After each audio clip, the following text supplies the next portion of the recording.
welcome everybody to our very first campaign kind of launch party. Feels like a launch party, doesn't it?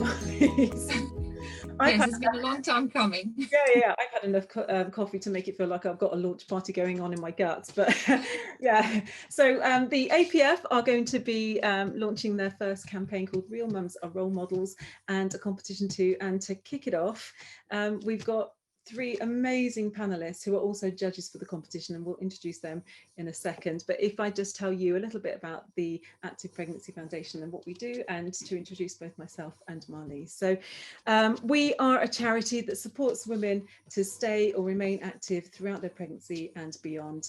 And we do that by providing them with the information that allows them to make choices, and that's as simple as that, really. And how we do it is we support women by giving them that information, but also healthcare professionals and fitness professionals, in fact any professional who is with a woman along her journey, to ensure that they all have the right key messages to enable them to make the choices they want to make about being active. And my name's Sally Kettle. I'm one of the co-founders, and I'm also a co-CEO with my lovely colleague Marlies. Hello everybody. Yes, so my name is Marlies de Vivo. In my normal life, I am a researcher at Canterbury Christchurch University, and then this became a little project that we started just over a year ago, and we are very happy to officially be a recognised charity. And like Sally said, this is our first campaign, so we are very excited but slightly nervous. So please, we welcome any of your feedback, and we encourage you to join in as much as or as little as you can, and to really support us through this journey, because we are very passionate about finding and supporting women to be active throughout their pregnancies, but really benefiting from that. And also, I think it's more than simply mum. There's a wider network that supports mum, and it's also about reaching that wider network through our messages and our campaigns, and creating these positive role models, not just for other mums to look up to, but also for our girls to look up to and to support. Sally, I'm just going to let people in the waiting room. Yeah, no problem. So just to tell you quickly about the campaign and the competition. So we are launching a competition on the 1st of May, and it runs for the entire month until the 31st. And it's Real Mums Are Role Models. And what we're saying there is that we want to see more mums being more active across the board. And to do that, we want diverse, inclusive images of women being active throughout their pregnancy and beyond. And it's open to anybody to enter. And there's prizes to be won, which is super exciting. But I'll kind of cover that at the end of this session. But first of all, I think it'd be really great to introduce our speakers today, our panelists, and our wonderful judges. And I'm going to go to my right on my screen and ask Tania to say hello first. So Tania, welcome. Hi, I'm Tania. I am mid-migraine, so if I sort of pause a bit or words go out the window, go with it, it's fine. And this is my toddler, Elise. Brilliant. Tell us a little bit about yourself. What do you do? I am a content creator, sling librarian and consultant, and I also do some accessibility consultancy. Brilliant. Thank you. And it's so, but this is the first time we've actually met Tania, and it's so great to have her on board. Thank you so much. I'm going to go to Sandra, who's down here. Go. Hi, Sandra.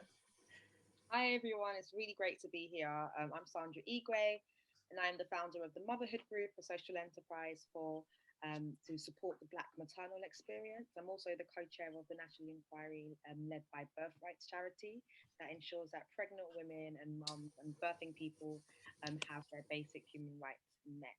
And I also do a bit of content creation as well on the side, and inclusion consultancy. Awesome. Really great to be here. Thank you for joining us. Sophie. Hi everyone, I'm Sophie. I am a mum of 3. This is the noisiest, and she's almost 5. And she's 5 months. I am an ultra runner in my free time, of which I don't have much, and I'm really passionate about having women involved in sport at all levels and all ages. And I'm a trustee of the charity Women in Sport. Brilliant. Actually, I've suddenly realised that I had, thank you so much, by the way, Sophie. I'm being distracted by the fact that I really had some amazing slides to show you. So I'm going to, as I've designed them, I am actually going to show you them. So real quick, this was the image that we've used to launch our fabulous campaign. It's designed by an amazing intern who's been working with us called Liana. And it really is kind of hopefully encapsulating what many women think they should be doing. So they should be out there, you know, kind of doing the skateboarding with the bag of shopping and the baby as well. And actually, you know, expectations do not match up to the reality of what many women are really experiencing. So we really want to break down some of those kind of internal prejudices, really. And we thought this was a fun way of expressing that. And of course, this is our lovely team. And now we've already met them. So it's kind of a bit pointless seeing this, but I thought I'd show it to you anyway. So shall we get stuck into some questions, Marlies? I think so. Yeah, go. Right. So Sophie, Sandra, Tania, so when you were pregnant and throughout your pregnancies and motherhood journeys, I think, what are the things that you think society expected of you? And I think I'll start by giving an example of my own experience of being pregnant, relocating here from South Africa whilst being pregnant, but also being an exercise professional. I wanted to continue being active throughout my pregnancy, and it's something I really enjoyed, and I knew it was good for me and my baby. However, when joining a gym in the UK, I had quite a few fingers pointing at me, and not just pointing, but also wagging in terms of, don't do that, you can't do that. So for me, the narrative around being active in your pregnancy and, well, really throughout your postpartum journey has been very negative and prescriptive, and that's been my personal experience. And I don't know if you guys have experienced the same thing. So over to you. What do you feel? What do you feel? Sophie, we'll start with you. I had a different experience there, but I think it was because I wasn't on social media. So for my first two, I was really, really active through my pregnancies. And it was because I knew that it was good for me, and I knew it felt right, and I had a really supportive PT who wasn't a pre-postnatal specialist, and we probably make a few mistakes because of that. But I had some strange looks in the gym, but I had him alongside me when I was there. When I went out for runs, I had a few strange looks as well. But I ignored everyone, and I didn't have this expectation as all my first friends to have a baby. So I listened to my body. I knew what the right thing was for me and followed that.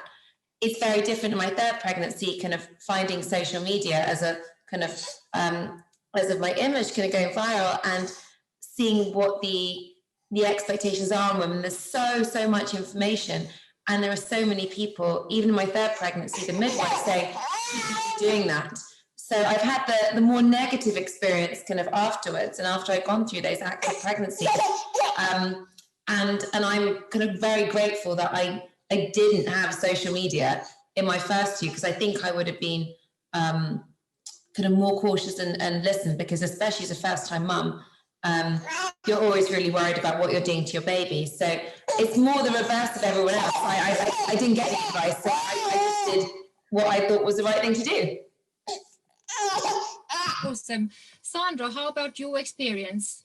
I think what we've been working on some projects on the background with Sandra, and I'd like to give you some maybe perhaps statistics to provide context. Now, we know there's only 8% of all personal trainers hold pre and postnatal qualifications, but we also know that only 11% of fitness instructors are from a Black and brown background. Has the lack of role models that you can relate to and associate with, do you feel that that has had any impact on your own activity levels? And, you know, would more so role models on social media, active role models, would have changed it for you? Would have made it any different? Yes, absolutely. It's evident. You don't even have to show me the stats to know that there's not enough mothers of colour in those positions of supporting pregnant women and new mums, you know, with their fitness and activities. And as you guys may or may not know, Black mothers and brown mothers are 13% more likely to have postnatal depression and other mental health challenges in their pregnancy and beyond, and also are the least likely to access or get support for a number of different reasons.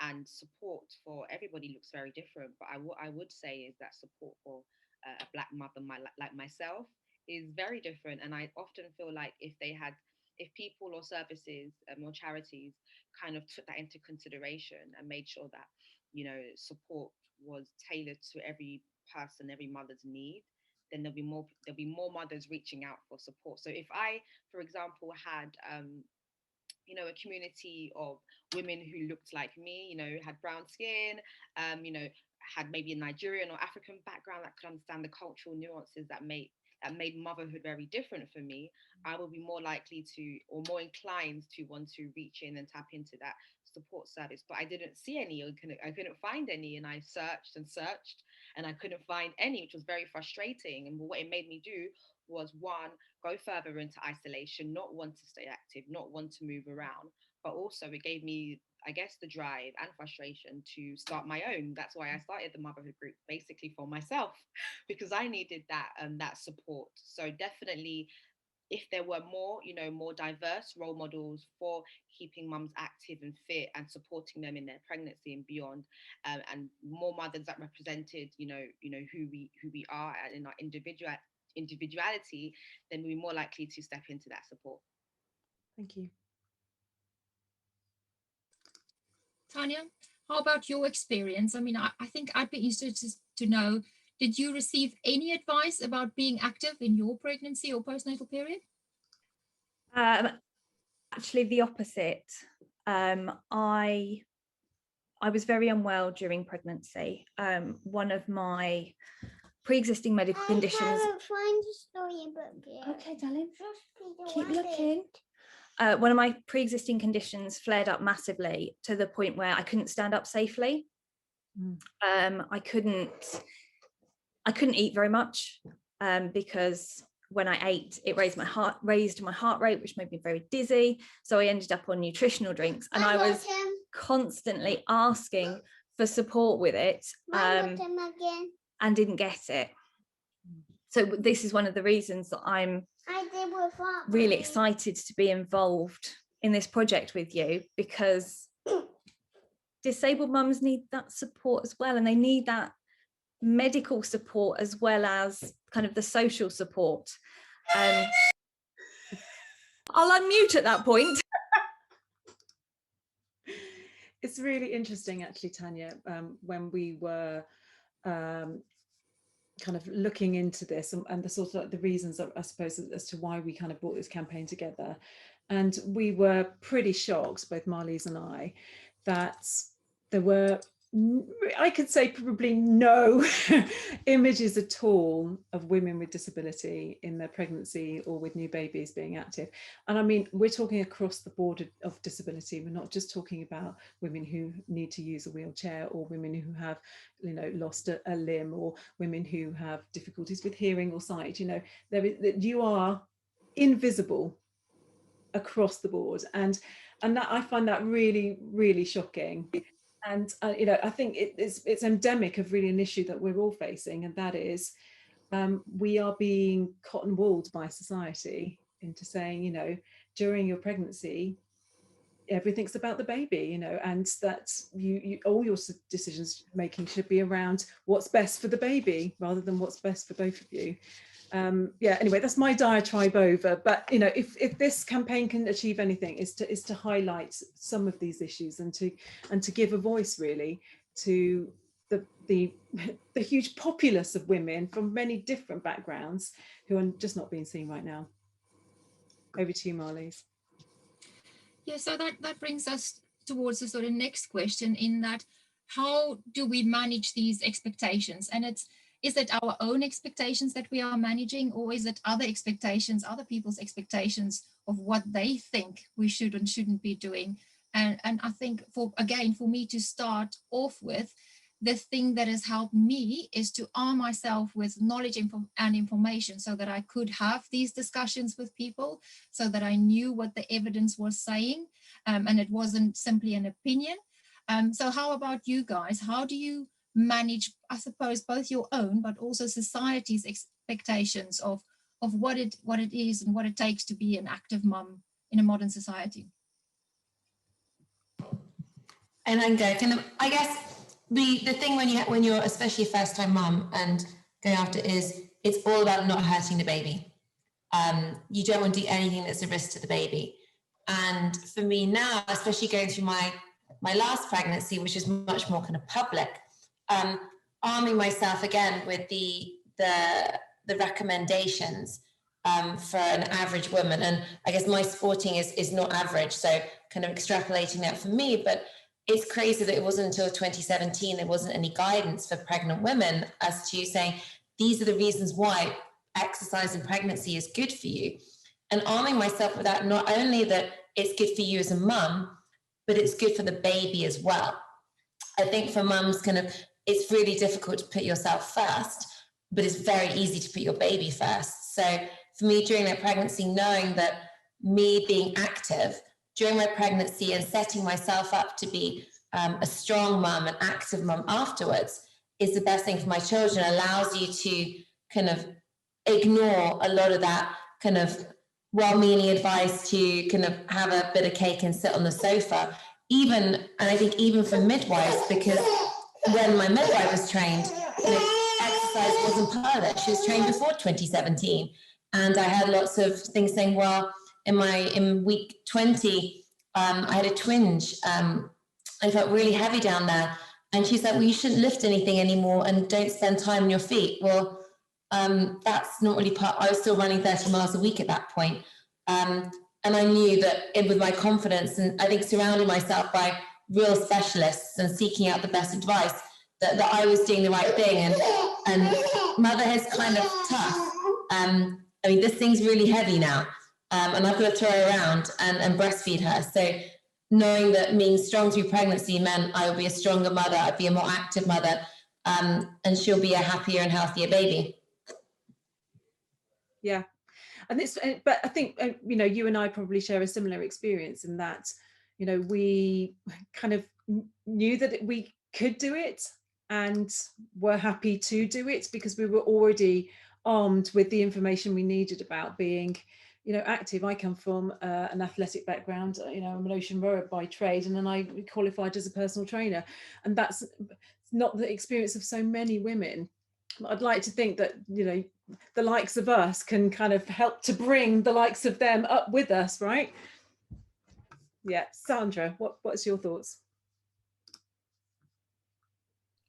On the expectations place. Well, yeah, it's quite interesting that Sophie, mentioned that her nurse or her midwife told her not to kind of lift, because I always felt that once you're pregnant, once you're a mum or you're pregnant, you should, not move around, you should not exercise, you should not lift anything. And naturally, culturally, I'm a British-born Nigerian, we're also kind of raised to believe once you become pregnant, that's the end of it. You have to literally lie down and touch and do nothing. And so you do feel that kind of that judgment if you are kind of caught, carrying shopping bags and doing anything or moving and staying active. You almost feel guilty for being active. But that was my innate I felt like I wanted to move around. I felt like I wanted to take walks. I felt like I wanted to dance, but I was told, not to. So there's so much misconceptions and misunderstanding when it comes to staying fit and being active in your pregnancy. And of course, within the African Caribbean community and African community, I guess there's a lot more that needs to be spoken of when it comes to staying fit and active in your pregnancy and postpartum. And especially when I found out that it actually helps when it comes to your mental health. It actually helps. And I found out, I started taking more walks and started feeling so much more better. And there's a lot more knowledge and understanding and education that needs to take place when it comes to awareness of staying fit and active in your pregnancy. Can I ask, who were the other voices that you were telling you not to do certain stuff? It's definitely family, definitely friends, social media. When I was, snapping, moving, because I'm a content creator, I'll be moving around, and now, Sandra, you're a bit heavy to be you know, doing that? Why are you doing that? Aren't you pregnant? So it's almost like judgment, shame with a sprinkle of guilt, you know. And so yeah, there's a lot. But now I know that you know, there's nothing wrong with staying active, staying fit. It actually helps, you know, it helps. And it helped me so much when I found out that it was good for you. And walks basically almost saved my sanity when I, you know, became a new mum. And I know walks isn't you know, lifting or running, but for me it's something, and it was something that I used definitely to support myself. Yeah. It's difficult, isn't it? Because family and friends are a powerful voice. They really are a powerful voice.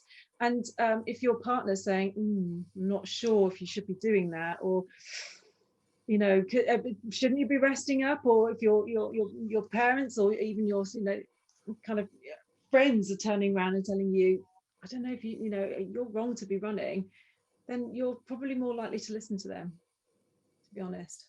So that's, you know, that's... No, I think I'd like to pose a question to you. I mean, how do you feel about the statement that children born to mothers who weren't active in their pregnancy are born at a health disadvantage? Because we know now that the benefits can also extend to babies. So children who are then born to sedentary or inactive mums are then already starting out life at a health disadvantage. And if we recognize that black and brown women receive less tailored advice. Sorry, Sophie. Baby is just, yeah, awesome. Thank you. How do you feel about that? What can we do to change this so that we give culturally sensitive advice and change this within Afro and Black communities? Is there anything we can do better? Yeah, so awareness is one. Awareness and normalizing staying fit and active in that, because when you said that now, I had no idea, and that's quite a shock to me that, you know, there's studies and there's links, you know, shown to mothers who work out or don't work out, so they're already at a disadvantage. Now we're constantly looking for, you know, new ways to bond with our kids to have a better pregnancy. We're already, Black women are at a disadvantage. We know we're 5 times more likely to have complications. So 4 to 5 times more likely to have complications in our pregnancy. And if we're constantly looking for ways to lower those stats, one of them could be staying fit and active. I'm very, very sure we tap into that, but not many people know. So definitely awareness and more knowledge around that. So yeah, targeted awareness, definitely. Awesome. You've also mentioned that Black and brown moms are more likely to experience postnatal depression, and we know that physical activity is a means to reduce that risk. So there's another very positive link and reason why we should promote it more specifically in Black and brown communities. So I think, Sally, that's also a note for us to make in terms of the Active Pregnancy Foundation. There is so much to work, so much more work that needs to be done in these communities. Yeah. Tania, moving on to you. I mean, your world is so very different to mine. How did you manage people's expectations of you being active and moving around in your pregnancy and sort of the immediate postnatal period? I mean, were you told not to pick up your baby? I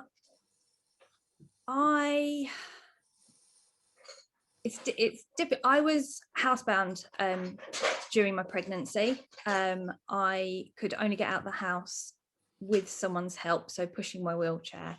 I was bedbound quite a lot, and I didn't see many people as a result. So I didn't have a lot of the assumptions that I would have done if I'd been able to get out and about. But there seems to be a very big assumption that disabled people don't have children. Yeah. End of story, which ties in with what Sally was saying about there being very few or no images out there of disabled people with babies or pregnant. It's hard in terms of pregnancy to kind of think about what was expected, because I had such a fight on my hands to be listened to by medical professionals, even though I was at a specialist hospital. So I should have been getting that support. So it's almost like my expectations of being able to move around weren't being met, but they were also reasonable. And then when I had Elise, it seemed to be when I was out and about that we were a bit of a novelty, because society seems to deem disabled people as not having families, and it seems to a lot of people fall either onto the she shouldn't have a child because she can't do all the stuff other mums do, whatever all the stuff other mums do is, or people seem to act like I'm super mum, and the reality is that that's neither is true. I think the thing that I found hardest is that people seem to think that Elise will have less quality of life because I'm disabled. I try to ignore it, and just try to keep doing what I'm doing and being as visible as possible to passively change people's perceptions, because in the 3 years she's been alive, we've done so much, and everyone can see that she's a really happy child, or they would if we could go out. 5 years down the line, they'll see again that she's not missing anything from her life because I'm disabled. So just trying to be visible, really, rather than having to deal with every single situation that I encounter, because that's just not, what's the word? It's not attainable for me to be constantly dealing with what other people expect. Yeah. That's an excellent answer. Thank you so much. I was going to say, actually, one of the things that we talked about, Marlies and I, was around if you see more, you get more.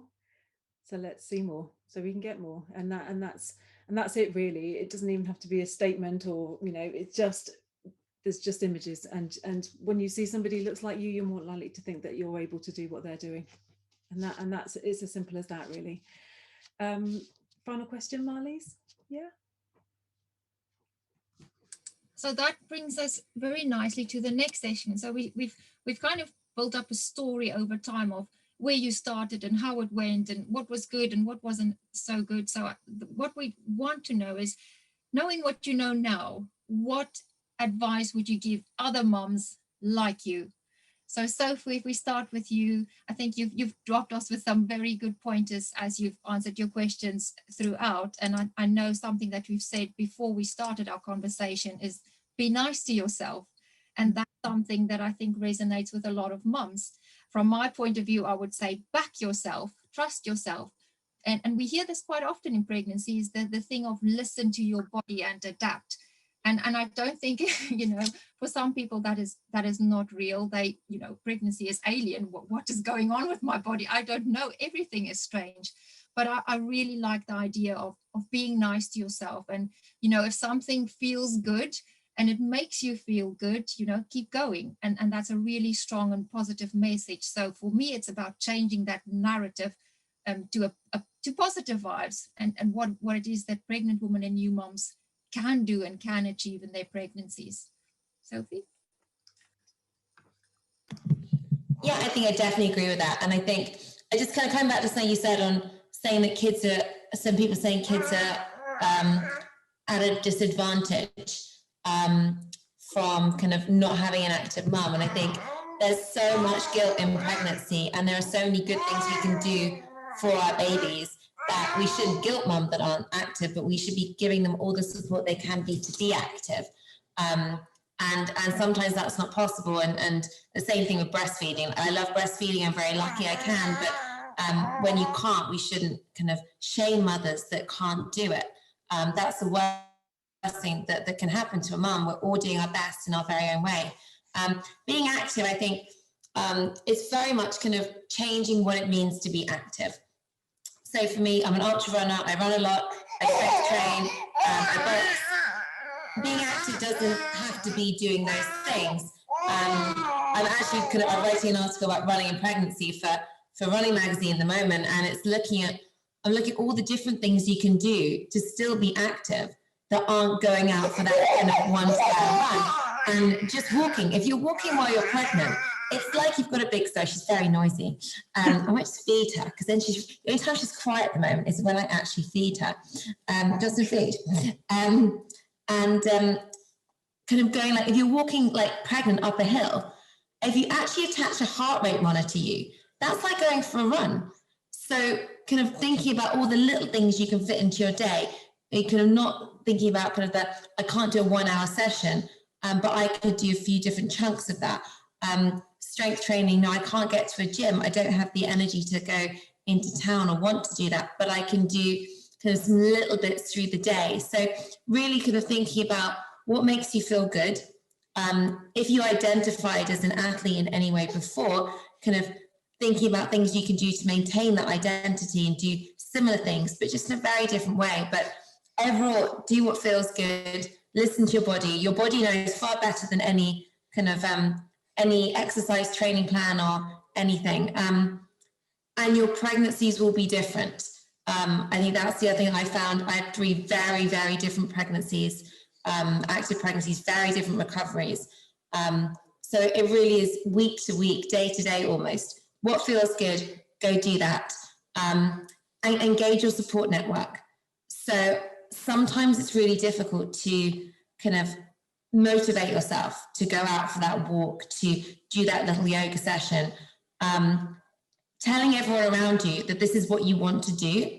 My husband's been one of the biggest impacts on me in getting me back to fitness after having a baby, because he's the one that says to me, you know, you haven't trained in a couple of days. You know, you'll feel better if you just go outside and get some fresh air and put your kit on, run if you want to, but just get out. So getting everyone around you to remind you why you want to do this is really important, because sometimes in pregnancy, even though you'll have more energy when you exercise, it's really hard to take that first step out the door. Cool. Thank you.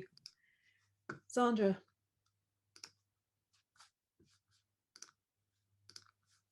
Yes, could you repeat the question again, if that's okay, please? If you had any advice you would give mums, Yeah. So the advice that I would give mums is to listen to your gut as well. You hear advice from family, from friends, from healthcare professionals, and everybody, you know, will tell you that they are an expert in their field, which they probably might be. But ultimately, you're the mum and you know what's best for your body and for your mind. And so if you feel like staying active and being active and you're being told by your community, by people to rest, stay in bed, don't get up, you know, but you have that feeling of wanting to move around and wanting to reach out and wanting to stay active, then I would say, you know, listen to your gut instinct. And likewise, if you're being told to run and jog and skip and stay active, but you actually genuinely feel like resting, you know, listen to your gut instinct. I would also say, try your best not to compare, you know, your journey with other people. Your journey of motherhood, it looks different. And I'm very big on saying that, you know, everyone should tailor towards their own parenting and pregnancy needs and motherhood needs. I'm a different mum from Tania, and Tania's different mum from Sophie, and we'll all need you know, different needs, and our kids will also need different needs. So try your best to not compare. Otherwise you'll find yourself in a never-ending loop of feeling inadequate, not feeling enough, and then feeling pressure to become a mum that you're not destined or supposed to be like. And I would also add to that is, you know, there is no pregnancy, there's no motherhood journal, book, guideline, and what's good for me might not be good for you. So try your best to, you know, to as much as you can reach out for support. Definitely, you know, do the work, do the reading, but ultimately the choice is yours. And so I think as mothers, we have a great intuition, knowing what's best for us and for our child.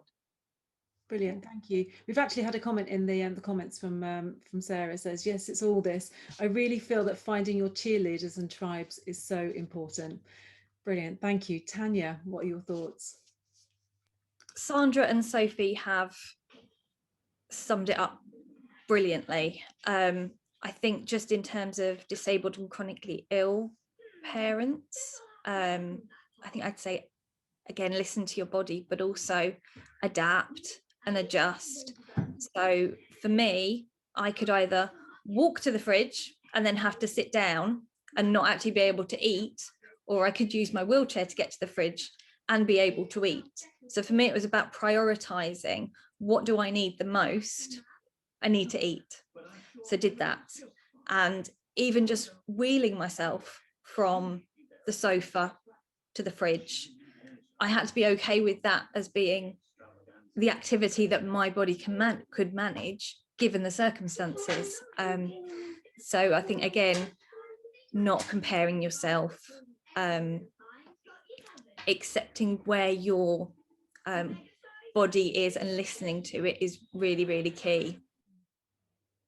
Yeah, awesome. Thank you. That's the end of our questions, isn't it, Marlies?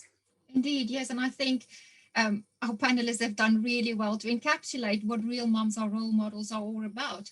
We recognize every pregnancy is different. We recognize every motherhood journey is different. And we recognize that everybody's activity experiences will be different. And this is all about seeing those real images of people enjoying activity in any way they please, and being representative of various different communities and cultures. And you've done brilliantly. So I think if we go over to some audience questions, Sally, that would be awesome. Nobody's actually asked us anything yet. So, I think we can poke. well, yes, if there's anybody, you know, we'd love to invite you to the floor if anybody would like to raise their hand, and you know, we'd love to involve you. Actually, one thing I did want to say is for us to give real clarity around what we mean by active. I think that's really, really important. Marlies, do you want to encapsulate it, or are you happy for me to? I'm happy for you to go ahead. I think you've been doing this long enough now. We have been doing this long enough. Yeah, absolutely. So activity really is the, you know, the overview term, the broadest term of any kind of movement of the body. So we're not talking about exercise as in exercise classes. It is included and it is a type of activity. We're not talking about sport and sporting activities. It is a type of activity. So whether you choose to go walking or you're playing netball, both of those are activities. But I think lots of people see being active as being in a sports team or running or exercise classes. It is all of those things. So it's in its broadest context. And, you know, for those who are, you know, living their life in a wheelchair, then their active is not going to be running or walking, is it? It is going to be pushing themselves along to kind of, you know, get around, and that is their active. So, you know, it's the broadest possible terms. Oh, right, we have a question which has saved me. Maeve, is there a group which you feel is the most important influence on physical activity? For example, healthcare professionals, family, friends, etc. Is there a group you feel need to be targeted more than others to change attitudes towards activity in pregnancy? Oh, that's a hardcore question. Who wants to have a go at that? Maybe Marlies, you in the first instance, because you've been around this field for a long time, and then potentially we could ask them. Yes, so my research has actually shown that it is healthcare professionals, that their advice is the most trusted and most relied, and that they are top of that list. So we are aware of various projects, This Mom Moves, who have made that change and targeted the upskilling of healthcare professionals. Specifically, we know, Sophie, you've mentioned that in the UK, we've not had national guidance up until 2017, which means that everybody, all the healthcare professionals that were qualified before that period, they have really no idea what to say, what the guidance is, or even how to have these conversations. And sometimes, and what we've seen recently is that it's not just what to say, but it's really important to know how to have the conversation. So picking up on what Tania and Sandra said, it has to be tailored, it has to be specific to that person's situation and context, their opportunities, what they think is possible within their lives, the support they have. But also, and what we know, and I know there are people listening in today who would have a little chuckle, is the language we use to have these discussions. And Sally has explained it very nicely that for some people, walking the dog, that is their activity. And they don't need to go and put on any sort of swanky gym kit or, you know, have a membership or pay to do any sort of activity. Everybody's activity is different. So it's important that we have these conversations with the right language and sensitivities around, you know, whatever cultures They are. Now, I don't know, Tania, Sophie, Sandra, is there anything you want to add to that? Do you feel, what is important to you? Which communities or sections of professional networks, who do we really need to approach? It's also adding to that is from an Active Pregnancy Foundation point of view, we know that it's not just the one section. We know that it's everybody. We know that it's fitness professionals, healthcare professionals, society, you know, dads, partners, mums, whatever, grandmas, mother-in-laws. We know it will take a whole systems approach. So we recognize that everybody would need to be targeted and approached in some way if we're looking for a societal change.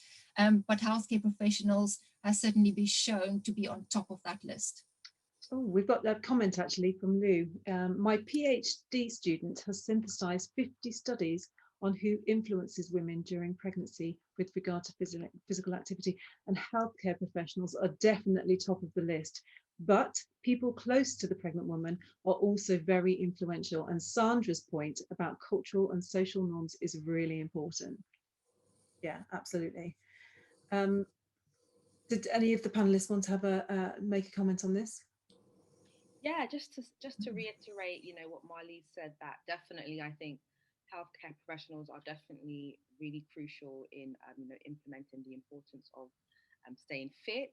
But as you guys know, there's a lot of communities, especially, you know, Black and brown communities that have a long history of lack of trust with when it comes to healthcare professionals. And because we don't trust them, we're less likely to come to them for support or really take their support. And I would say that unfortunately or fortunately, our family and our friends and our community are who we would go to at first instance for advice and so for support. So if we also tackle, you know, our immediate communities, I would say that's one of our most biggest influences when it comes to how we address physical activity. And also the language, you know, for some people saying physical activity, like for myself, it's very off-putting. It sounds like I'm going to be doing a lot of work.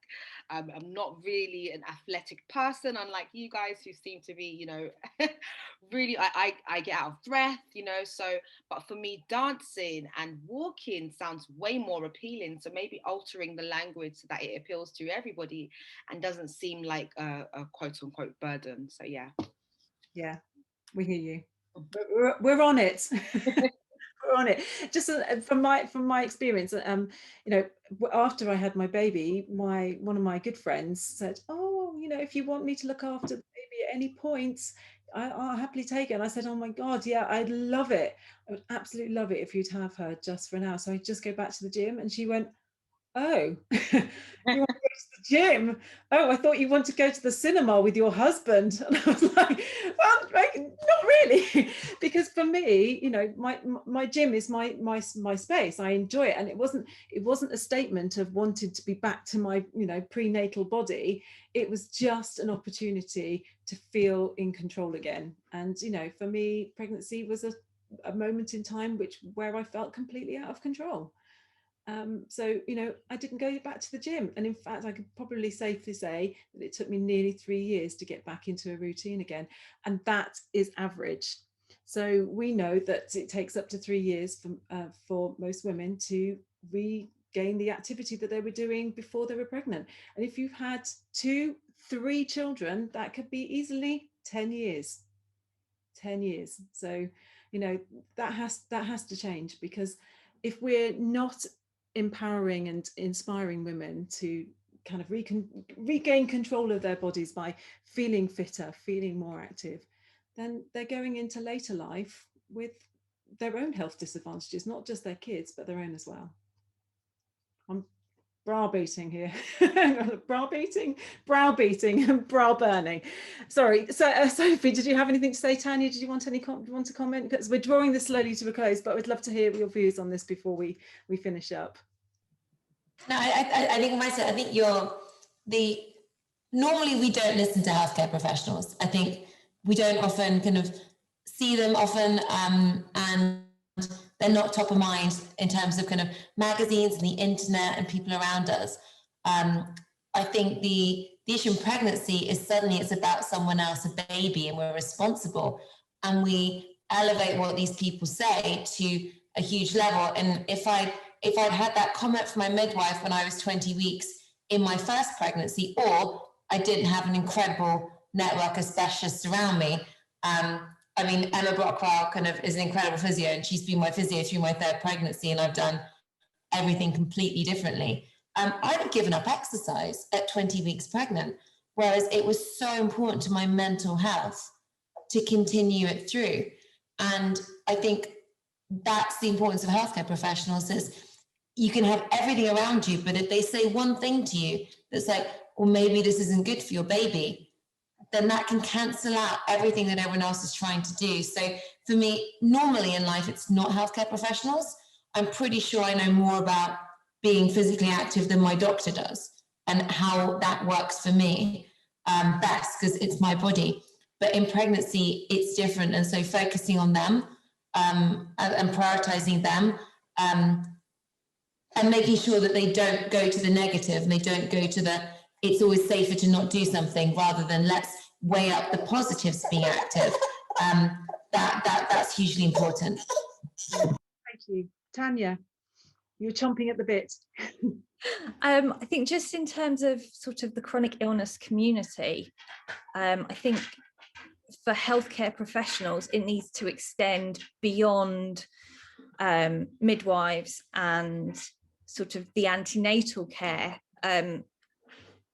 Personally, I approached one of my specialist teams when I wasn't getting any joy through the antenatal services, and I was actually advised to do something that I knew was dangerous for any baby, because they didn't have any knowledge of kind of current maternal practices and what's safe and what isn't.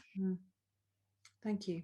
I'm just going to read a comment that's in here, and I'll keep it private, but it says, from her own experience, seeing a physio during pregnancy for pelvic floor, I was told because I'm a runner, my pelvic floor is already a 2 out of 10. Not super sure what that means other than bad. Well, it sounds, I would probably take that from that as well. This is my first baby, and I was told I should never run again during pregnancy or post. Very discouraging. I can just imagine how discouraging that was. And Sarah, who we know in our team here, is a physio. She said that makes her, her really sad, and I'd echo that. That makes me really sad. I personally would go and get a second opinion on that. And Sarah also said, following on from Sandra's comment about getting out of breath, that's a normal response of the body to activity, and that's maybe the message we need to think about giving too. So I think that, let's end on a positive and say, yeah, there's so much we are doing, and we will continue to do, that will make a massive difference in this space. And I think Marlies and I would both love to thank the panelists so much for sharing their time and their passions with us, and also for agreeing to be judges for our competition. But before that, talking about competitions, as we kind of draw it to a close, is there anything else you wanted to say before I go into the prize giving, Marlies? No, I think it's all come together really nicely, and I think the thing that I'm going to take away from this is that what we are doing has value, and there's a need for it, and that will sort of be my personal driving force behind the campaign and seeing this through, because for us behind the scenes, this has been a long time coming, so we really hope that we can make a difference in this space. So thank you so much for all your contributions today.